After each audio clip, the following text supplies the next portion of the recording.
He was 6,000 miles from where he started, and he had forgotten what it felt like to walk on land.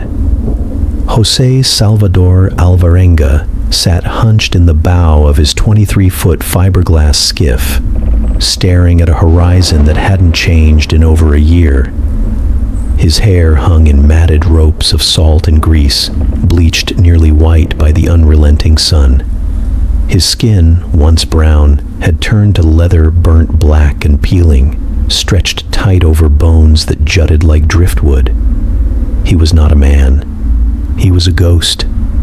A skeleton wrapped in remnants of skin, existing in the thin space between living and dying. The boat creaked beneath him, a sound he'd heard so many times it had become his heartbeat. The hull was stained with dried bird blood, brown streaks and splatters that told the story of hundreds of small murders. Fish scales glittered in the cracks between the boards like broken glass.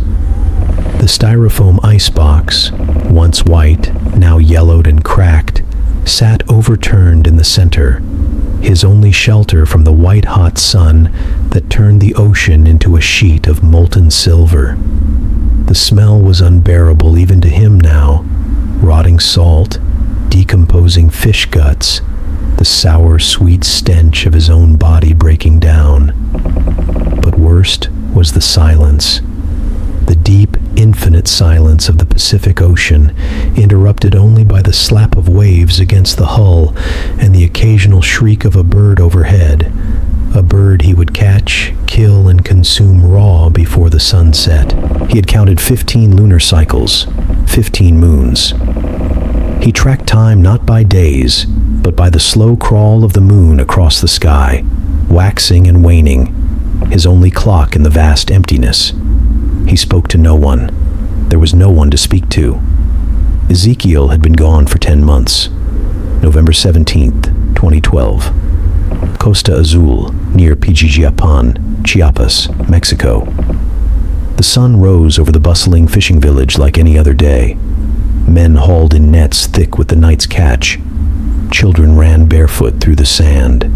The air smelled of salt, diesel fuel, and grilling fish. Jose Salvador Alvarenga, 35 years old, a veteran of the deep sea, prepared his boat for what should have been a routine 30-hour fishing trip. He was one of Los Tiburoneros, the shark hunters, renegade fishermen who operated out of small, nimble boats and ventured 50 to 100 miles offshore into the risky waters where marlins, sailfish, and sharks roamed. Alvarenga had been doing this for years. He knew the ocean. He respected it. And he knew how to make money from it. 50 cents a pound for shark meat, sold to restaurants and street vendors along the coast. His usual partner couldn't make the trip, so Alvarenga hired a day worker from the beach.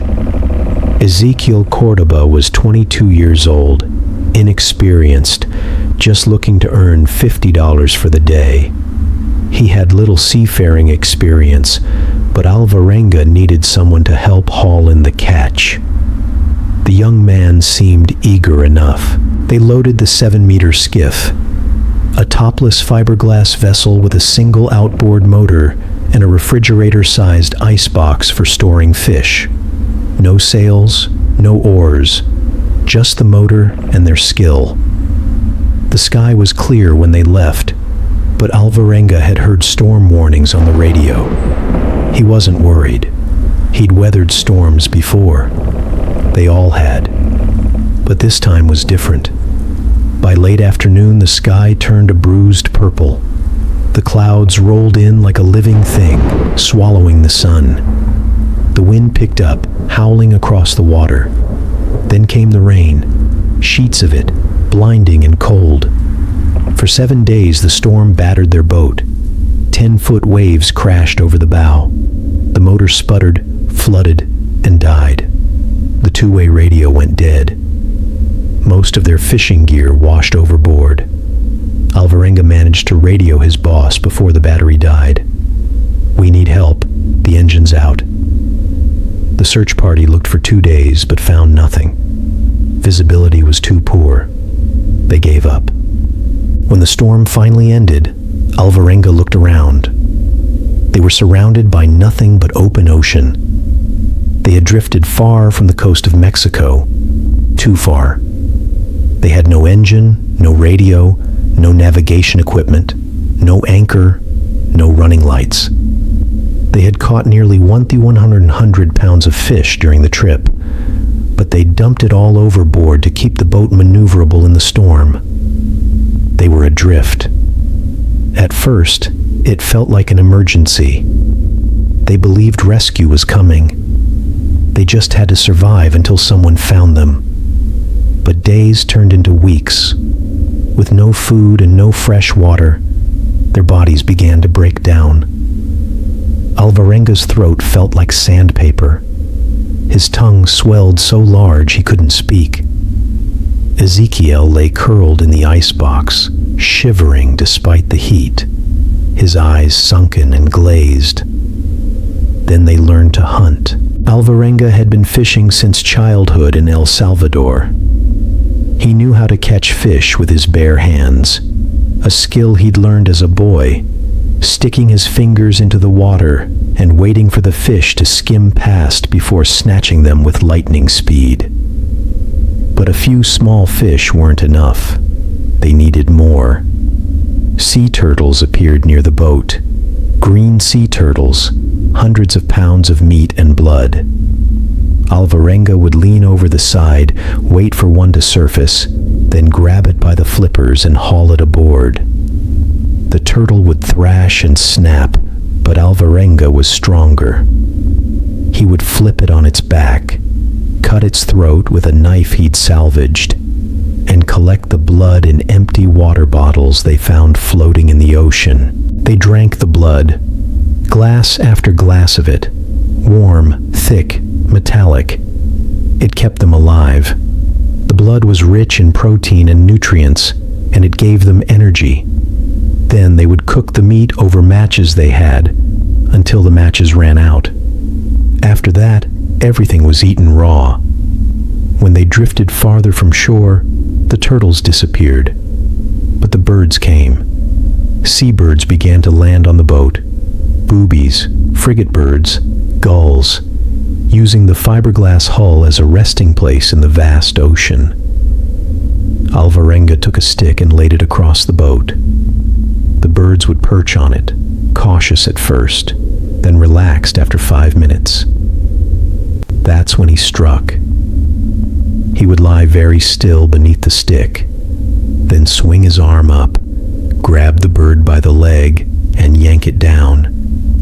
He'd break one wing so it couldn't fly away.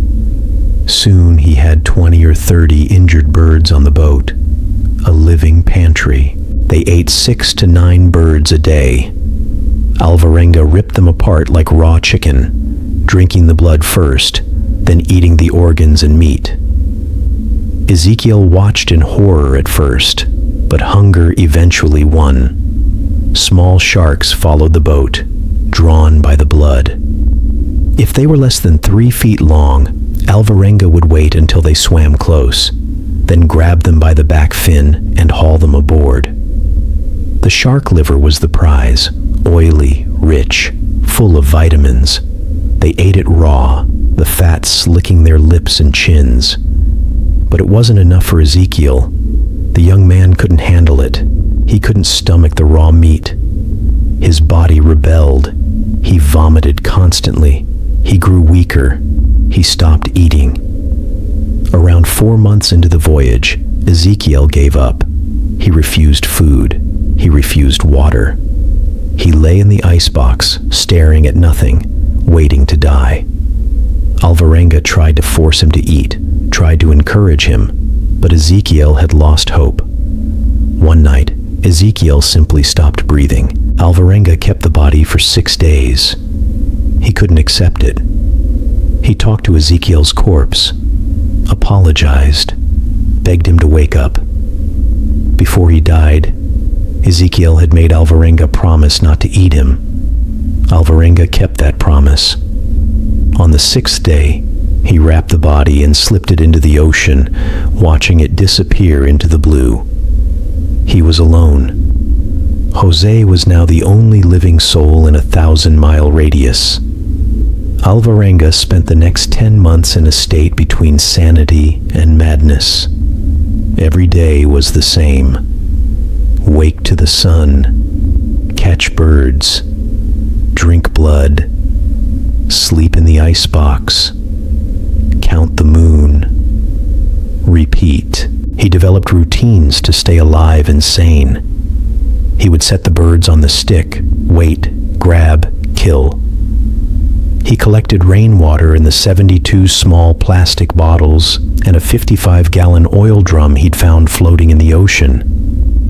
When it rained, he filled every container. When it didn't rain for a week, he drank his own urine or turtle blood.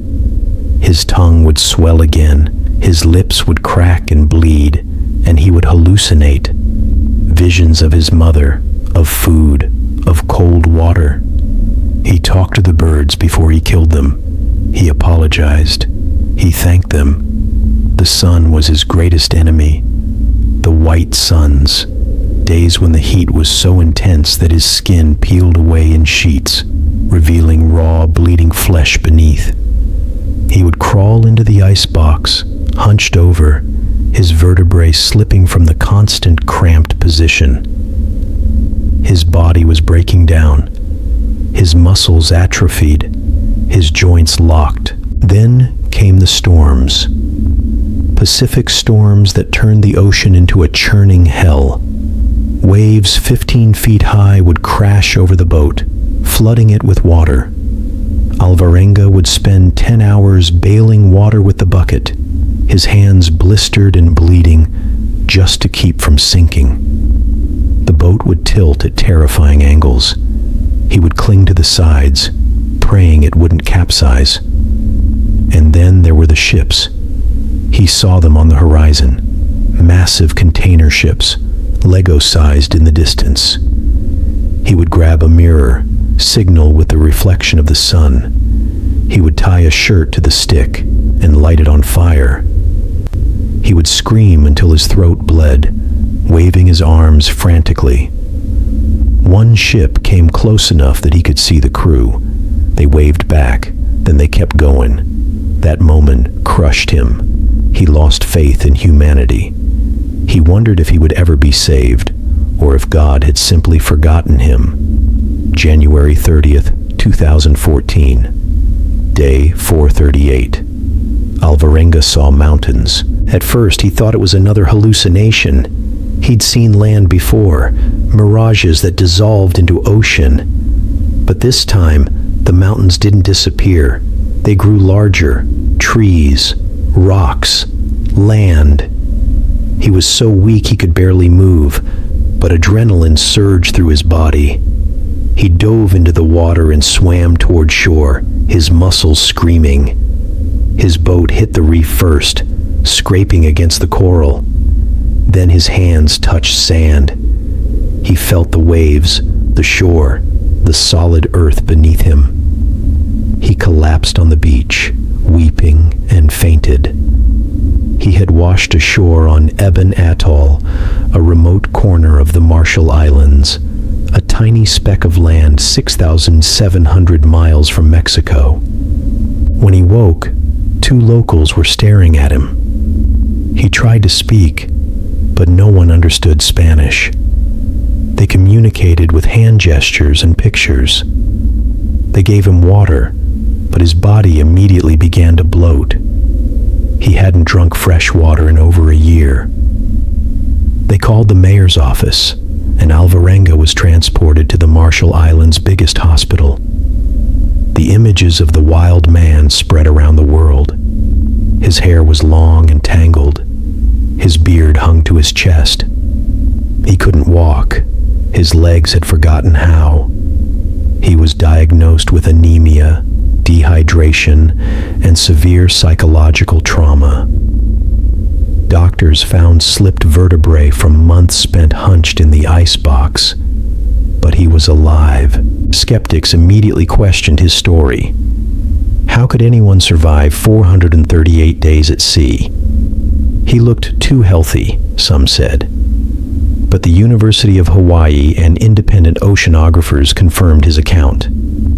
Ocean buoys and weather models matched his 6,000-mile drift perfectly. The currents, the winds, the trajectory, it was all possible. When Alvarenga returned to El Salvador, he was reunited with his family for the first time in 8 years.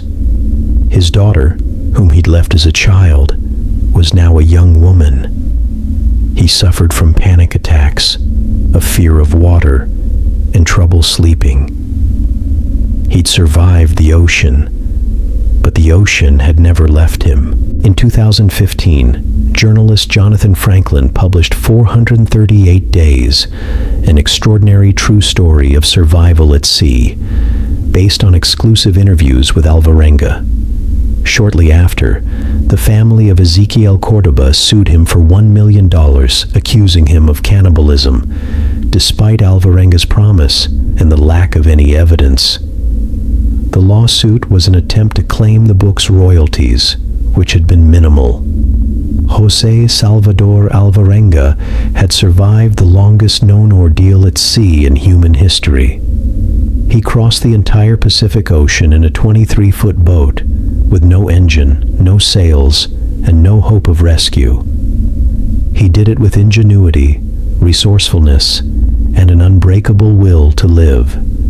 He is the only person in recorded history to have survived more than a year lost at sea. Where are you watching from today? Let us know in the comments. We love seeing how far these stories travel.